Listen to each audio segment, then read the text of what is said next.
Penambahan kasus COVID-19 di Indonesia terus terjadi akibat adanya sebaran dari beberapa varian atau kumpulan mutasi virus corona. Salah satunya varian Delta atau B1617 asal India. Tak hanya itu, varian lain juga dideteksi turut berkontribusi membuat lonjakan kasus COVID-19 seperti varian Alpha, Beta, dan Gamma.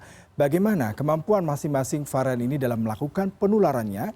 Berikut penjelasan koresponden kesehatan CNN Indonesia Arman Helmi dan fotojurnalis Septiadi Pradana selengkapnya.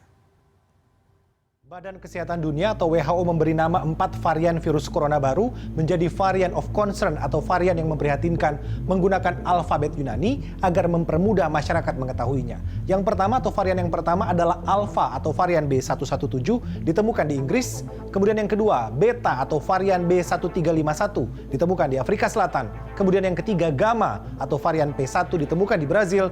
Dan Delta atau varian B1617 ditemukan di India.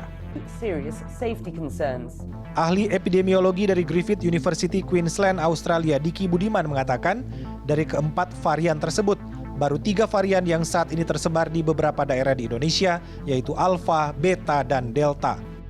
Untuk varian B117 asal Inggris ini memiliki kecepatan penularan sehingga seseorang terinfeksi virus SARS-CoV-2 hingga 50% dari mutasi virus corona D614G yang ditemukan pertama kali di Wuhan pada awal masa pandemi COVID-19. Varian Alpha ini sempat membuat beberapa negara seperti Inggris, Amerika Serikat, dan Australia mengalami lonjakan kasus COVID-19 yang cukup tinggi. Varian B1351 atau varian Beta yang ditemukan di Afrika Selatan menjadi varian yang menjadi perhatian bukan pada masalah kecepatan penularannya karena tingkat penularannya tidak secepat varian Alpha, tapi varian ini mampu menurunkan efikasi atau kemanjuran dari vaksin COVID-19. Bahkan orang yang pernah terinfeksi virus corona bisa terinfeksi kembali akibat varian ini karena sifat varian ini mampu menyiasati sistem kekebalan tubuh. Varian berikut yang saat ini menjadi ancaman adalah B1617 atau varian Delta asal India. Varian ini memenuhi hampir semua kriteria super strain meski belum utuh sebagai varian super. Secara epidemiologi, varian ini memiliki kecepatan penularan 50% dari varian Alpha. Varian Delta juga berpotensi menimbulkan derajat keparahan 50% pada orang yang terinfeksi dibanding varian Alpha. Hal inilah yang menyebabkan ledakan kasus sehingga fasilitas kesehatan di India kewalahan. Varian Delta juga sangat efektif menurunkan efikasi dari antibodi ataupun respons imunitas tubuh, baik orang yang sudah divaksinasi maupun penyintas atau yang pernah terinfeksi.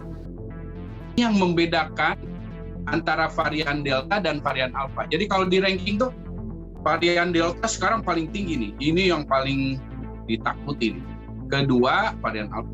Nah, kaitan dengan masalah respon terhadap imunitas ini, varian Alpha, kalau orang itu sudah divaksin 1 kali, relatif masih bisa punya proteksi dari vaksin. Berbeda dengan Delta, kalau cuma 1 kali vaksin, nggak ada. Ada tapi jauh di bawah yang distandarkan, yaitu rata-rata cuma 30%-an. Diki Budiman menambahkan dari varian-varian yang memprihatinkan ini, ada potensi munculnya varian virus super dan Indonesia adalah salah satu negara yang bisa berpotensi melahirkan itu karena level pengendalian pandemi di Indonesia belum terkendali. Varian super ini lahir di mana salah satu yang menyuburkan atau membesarkan peluangnya adalah mudahnya manusia terinfeksi. Jika di dalam tubuh seseorang sudah ada virus SARS-CoV-2 tapi lama dideteksi dan tidak ditangani, maka virus itu akan terus bermutasi hingga lahirlah varian super. Untuk mengendalikan lonjakan kasus COVID-19 akibat varian Delta, ahli epidemiologi Diki Budiman menyarankan agar segera menerapkan kombinasi 3 strategi. Yang pertama adalah vaksinasi harus terus dilakukan secara masif dan agresif. Kedua, maksimalkan program 3T, testing, tracing, dan treatment. Dan yang ketiga adalah segera memberlakukan lockdown atau PSBB sesuai dengan regulasi yang berlaku. Arman Helmi, Septiadi Pradana, Jakarta.